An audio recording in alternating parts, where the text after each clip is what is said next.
Picture this. The throne room of Emperor Valorak, ruler of the Zenithian Collective, spreads across a space station the size of a small moon. It's got everything you'd expect from an intergalactic despot who's spent the last 3,000 years convincing himself he's better than everyone else. Massive, crystalline pillars. Holographic displays flickering with the conquered territories of lesser species. And sitting right in the middle of this ridiculously ostentatious hall is Valorak himself, perched on a throne that could probably be seen from orbit. The guy's got 4 arms, skin that shimmers like an oil slick, and an ego that somehow manages to be even larger than his actual physical form. The human delegation stands before him like we're about to hear the worst news of our lives. We are. Standing at the front is Marcus Rivera, humanity's envoy to the Zenithian Collective. Marcus is the kind of guy who looks perpetually amused by everything, even when the fate of the human species hangs in the balance. Brown skin, sharp eyes that miss nothing, and a smile that says he's already figured out the punchline to a joke nobody else has heard yet. He's wearing the standard diplomatic suit, pressed to perfection, but it can't hide the fact that Marcus treats this whole meeting like he's about to watch a comedy special. Valorak leans forward, all 4 arms gesturing dramatically as he speaks. His voice sounds like an orchestra warming up, if the orchestra hated you personally. The planet Kasara, he announces, his words filling the chamber like toxic gas, is fundamentally unsuitable for any form of sentient habitation. My scientists have determined this beyond any possibility of error. It is a wasteland, a hellscape, a monument to nature's cruelty and the universe's indifference to life itself. The Zenithian Council erupts in agreement, their voices overlapping in that particular way that makes you realize they've practiced this chorus line before. They're all buying in completely. The planet is unlivable. Case closed. Don't even think about it. They present holographic projections of the planetary conditions, toxic clouds, raging storms, geological formations that look like alien nightmares came to life and decided to have a really bad day. But then, Valorak's massive eyes focus on Marcus, and he leans back in his throne with what can only be described as anticipatory satisfaction. And yet, the humans wish to attempt colonization. How delightfully naive, how wonderfully, almost painfully optimistic. The council laughs, these booming sounds that echo through the chamber. They think they're being clever. They think they've already won this argument before it even started. Marcus doesn't move. He just smiles wider. And then he asks the question that will define the next 6 months of galactic history. Your Majesty, Marcus says, his voice perfectly measured and pleasant. Before we get into the whole impossible thing, I have one small request. Valorak's expression shifts slightly. Not what he was expecting. Proceed, he says, clearly amused by whatever's about to come out of Marcus's mouth. Do you have a shovel? The silence that follows is so complete you could probably hear a pin drop, assuming anyone in this room actually knew what a pin was or what it sounded like when it fell. The council members exchange confused glances. Valorak's oil-slick skin darkens, which means he's actually processing genuine confusion for possibly the first time in recorded history. A shovel? Valorak repeats, like Marcus has asked him to explain the concept of taste in a universe built on different sensory organs entirely. Yeah, Marcus says, nodding. You know, for digging. It's a tool. We use them on Earth all the time. Humans love shovels. They're right up there with coffee and complaining about Monday for things that make us happy. And just like that, everything changes. The thing about Kasara is that it's not just bad. It's aggressively, enthusiastically bad in every conceivable way. It's like the planet woke up one morning and decided that life should be as difficult as possible, then doubled down on that commitment. Dr. Palmer Cross sits in the analysis lab aboard the human research vessel, scrolling through environmental data and eating what passes for lunch in space. Palmer's the kind of scientist who's seen so much geological chaos on Earth that alien nightmares just feel like a Tuesday. He's got the weathered face of someone who spent years in mining operations, the patient eyes of someone who understands that the universe doesn't owe you anything, and the dry sense of humor of someone who's learned that laughing beats crying every single time. The data streaming across his display is genuinely impressive in its hostility. The atmospheric pressure is nearly 3 times Earth standard, which means it's basically trying to compress your organs into quantum foam. The temperature fluctuates wildly, swinging from boiling to freezing within hours as the planet's orbit brings it closer to and further from its star. Then there's the acid rain. Oh, the acid rain. The stuff is so caustic, it eats through standard titanium alloys like they're made of paper. And scattered across the planet's surface are these massive crystalline formations that interfere with everything from communications to basic sensor equipment.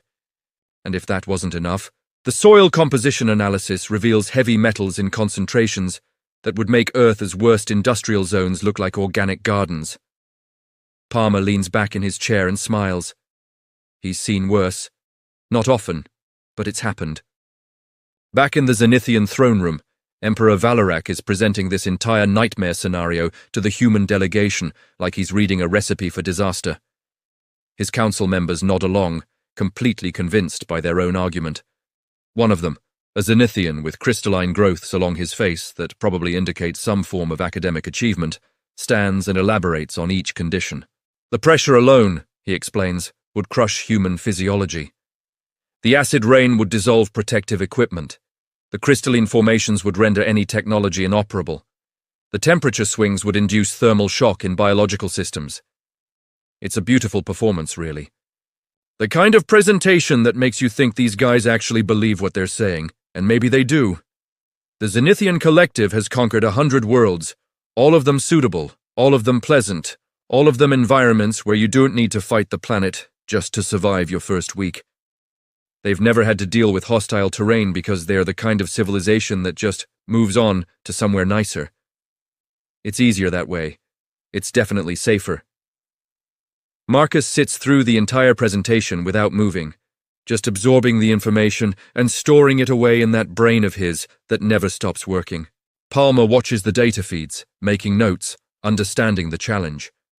Meanwhile, Elena Rodriguez, the team's engineer and the kind of person who sees broken things and immediately starts mentally redesigning them, is already sketching ideas on her wrist pad.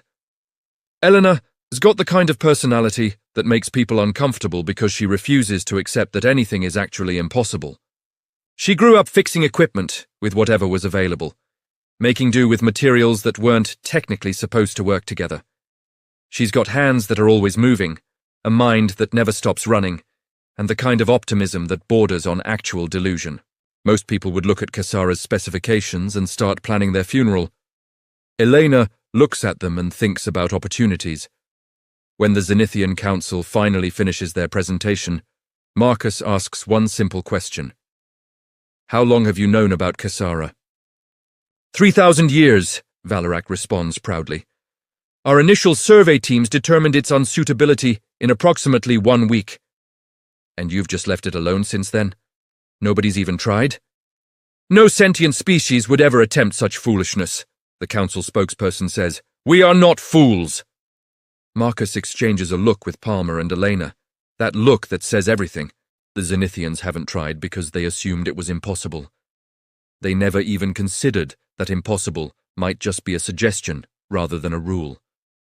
Marcus and Palmer and Elena stand on the surface of Kasara for the first time, and it's exactly as hostile as the briefings promised. The ground beneath their feet is more rust than soil. The sky above is this sickly greenish-brown color, and you can actually see the acid rain falling in the distance like it's on a mission to ruin someone's day. Which it is. It's coming to ruin your day specifically. Palmer walks slowly across the terrain, studying the crystalline formations with the kind of attention usually reserved for ancient artifacts in museums. He's not looking at them as obstacles. He's looking at them like they're information, like they're telling him a story about how this planet works if he's patient enough to listen. These formations, he says, running his fingers carefully across the surface, they're not random. Look at the pattern. They're growing in specific directions based on the electromagnetic fields. They're almost like the planet's immune system, like it's grown these structures to stabilize something. Elena's already kneeling in the soil, running samples through a portable analyzer. The heavy metals Palmer saw in the data. They're not randomly distributed. They're concentrated in specific areas, almost like someone organized them. almost like they're actually resources instead of contaminants. The acid rain, Elena says, her voice getting that excited tone that usually means she's about to propose something insane. It follows the crystalline formations. It's not random weather, it's cyclic. It repeats every 9.4 hours with mathematical precision. Marcus is recording everything, processing it, understanding the implications. So, Vallorak wasn't wrong, he says slowly. It is hostile. But it's not chaotic, it's predictable, it's a system. It's a puzzle, Palmer agrees, and puzzles have solutions. Over the next week, they begin working with what little equipment made it through the transport phase. Marcus coordinates the effort, making decisions, figuring out priorities. Palmer maps out the safe zones, identifying areas where the atmospheric pressure is lowest and the temperature variations are smallest. Elena starts engineering protective gear from salvaged Zenithian materials mixed with compounds they brought from Earth. The Zenithians watch from orbit, completely baffled by what they're seeing. The humans aren't trying to transform the planet. They're trying to understand it. They're studying the acid rain like it's a teacher instead of an enemy. They're treating the crystalline, formations like navigation aids instead of obstacles. They're looking at the heavy metals in the soil and wondering what you could do with them, instead of how to get rid of them. Elena develops a suit design that uses the crystalline formations as part of the protection system. Instead of trying to block the acid rain, she designs suits that work with it, using the chemical reactions to generate heat and power. Palmer discovers that the crystalline formations actually filter atmospheric toxins through a process he doesn't entirely understand yet but is definitely planning to exploit. Marcus organizes work teams, establishes schedules, figures out how to maintain morale among people working in an environment that's actively trying to kill them. A month passes. The Zenithian Council becomes increasingly annoyed. They're watching humans do impossible things, and they're not enjoying it. Vallorak demands status reports, probably hoping to hear that the human experiment has failed, and he can finally be proven right about Kessara being unlivable. But the reports keep coming back the same. The humans are alive. They're building structures. They're making progress. They're doing this thing that shouldn't be possible, and they're doing it while maintaining something that looks a lot like morale. Elena shows Marcus the prototype atmospheric processor she's designed. It's a massive structure, utilizes the planet's own acid rain as an energy source, and technically shouldn't work based on any standard engineering principles. Palmer presents maps showing safe zones that expand every day as they better understand the planetary cycles. Marcus takes it all in and smiles that smile again, the one that says he knew this was going to work all along. Nobody tells you about the feeling you get when you're about to fail in front of an audience that's already proven they don't believe in you. Marcus feels it in his chest like gravity got heavier. Palmer feels it in his hands, which are shaking slightly as he runs the calculations a third time. Elena feels it as a weight pressing down on her shoulders while she stares at the prototype that's supposed to save them, but instead might doom them. The acid rain intensifies beyond predictions, way beyond predictions. Palmer's models were solid, but they were missing a variable. The planet has seasonal variations that don't show up in short-term data. What they're experiencing is the equivalent of Kessara's monsoon season, and it came 3 weeks early. The protective barriers are holding, but barely. The damage assessment suggests that if this continues for another 48 hours, the entire settlement is going to be compromised. Back on the Zenithian station, Emperor Vallorak is practically glowing with vindication. He's called for a meeting with Marcus, and his tone suggests he's already planning his victory speech. The Emperor sits on his throne, all four arms folded in what might be satisfaction or might be how his species looks when they are being smug. Hard to tell. The humans have failed, Vallorak announces to his council. As was always inevitable, they will evacuate, Kessara will remain unlivable, and the natural order of the universe will be restored. But Marcus isn't evacuating. Marcus is in his quarters on the settlement, and he's thinking, actually thinking. The kind of thinking that happens when you've got nothing to lose and everything is about to explode anyway. Palmer and Elena are with him, and they're all staring at the data like it's about to tell them the secret to immortality if they just glare at it hard enough. Palmer suddenly sits up. Wait, Elena, what if we're thinking about this wrong? Wrong how? Elena asks, but she's already moving toward her workstation, already sensing where this is going. We've been trying to protect against the acid rain. We've been treating it as a problem. But what if it's not a problem? What if it's a solution? The realization hits them like revelation and stupidity combined. The acid rain, while destructive, follows specific chemical pathways. Palmer pulls up the atmospheric data, traces the reactions, and suddenly everything becomes clear. The acid rain is neutralizing toxins in the upper atmosphere. It's not adding to the hostility. It's actively reducing it in specific areas. The planet isn't trying to kill them with the rain. It's trying to heal itself. Elena's hands fly across her keyboard. She's redesigning the atmospheric processor on the fly, integrating it with the acid rain cycle instead of fighting against it. If this works, if the math holds, if reality decides to cooperate for once in their lives, they can use the rain to power an even more efficient system than they'd planned. They can accelerate the atmospheric cleanup process by months, maybe years. Marcus makes the call. Full redeployment of resources. They're not evacuating. They're going bigger. They're going all in. The next 18 hours are chaos. Organized chaos, the kind that humans are surprisingly good at managing when the alternative is extinction. Elena oversees the reconstruction of the atmospheric processor using new designs that basically violate several laws of physics. Palmer verifies the math 3 times, then a 4th time, just to be sure. Marcus coordinates everything, makes impossible decisions, and somehow keeps everyone believing that this is going to work, even though statistically, it probably shouldn't. And then they activate it. The atmospheric processor comes online like a sunrise, breaking through the clouds. Except there are no clouds, because the acid rain is now part of the solution. The crystalline formations light up in response to the new energy flow. The heavy metals in the soil start absorbing and filtering atmospheric contaminants in ways that Palmer didn't even know were possible. The whole system, the entire planet, starts working together like it's been waiting 3,000 years for someone to ask it the right question. Emperor Valorak watches the sensor data from orbit, and his skin loses all color, which, for a being whose skin is naturally shimmering like an oil slick, is actually quite noticeable.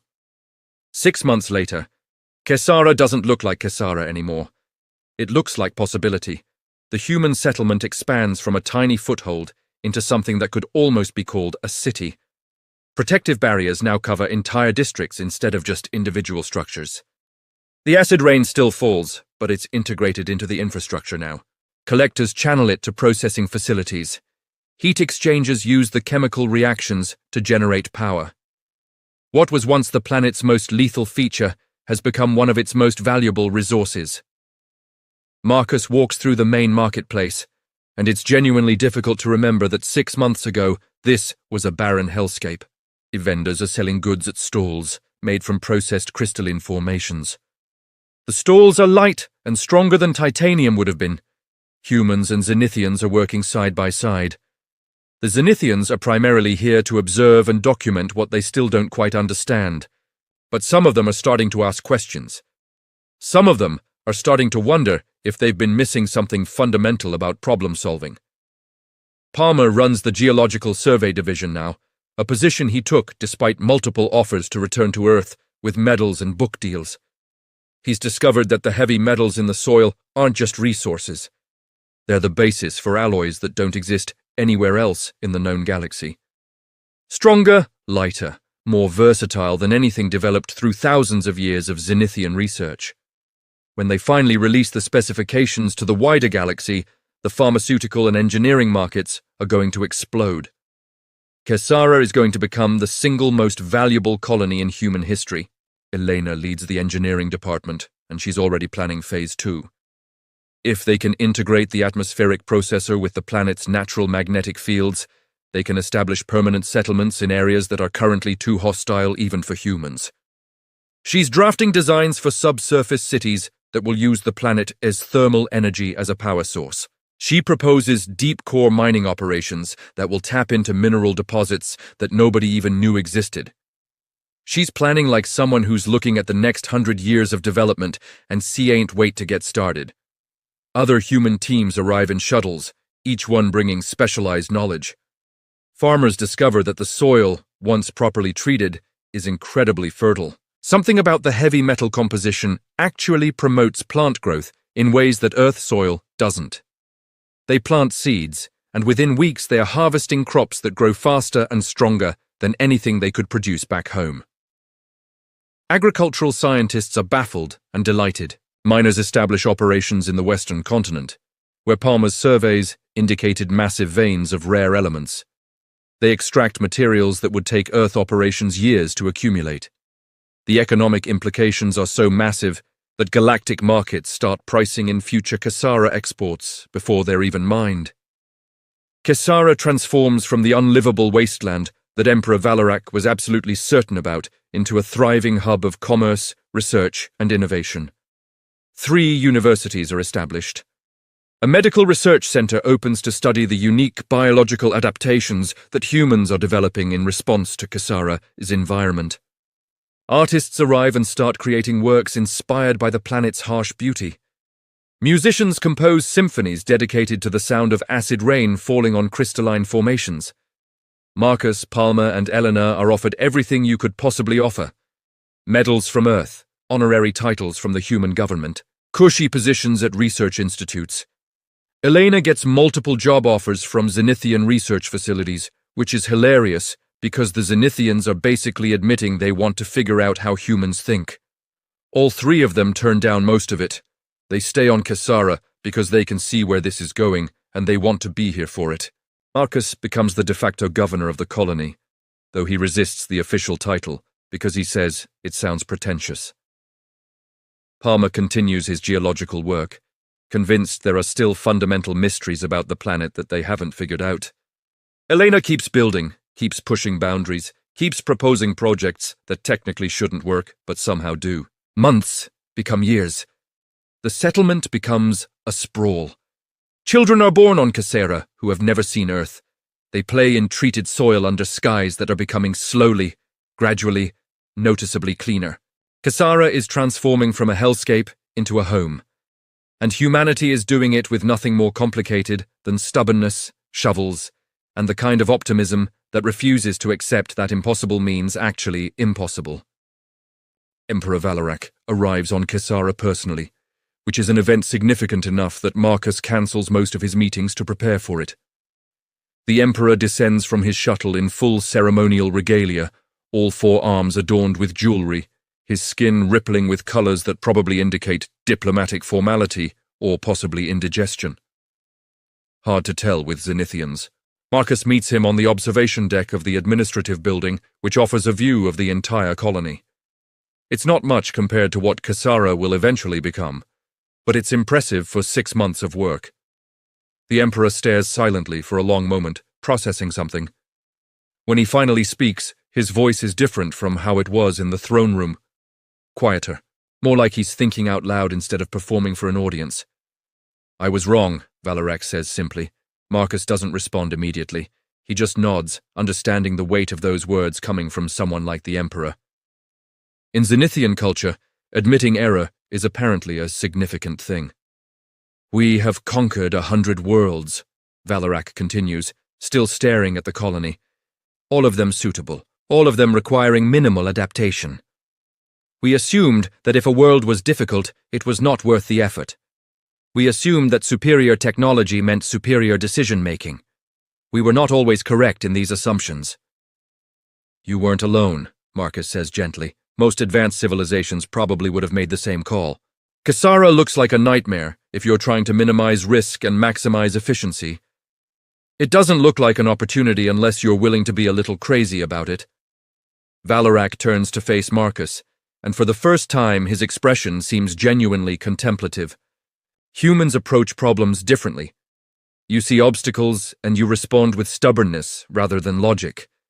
You commit to paths that calculation suggests should fail, and yet you succeed. We have studied this for millennia and never understood it.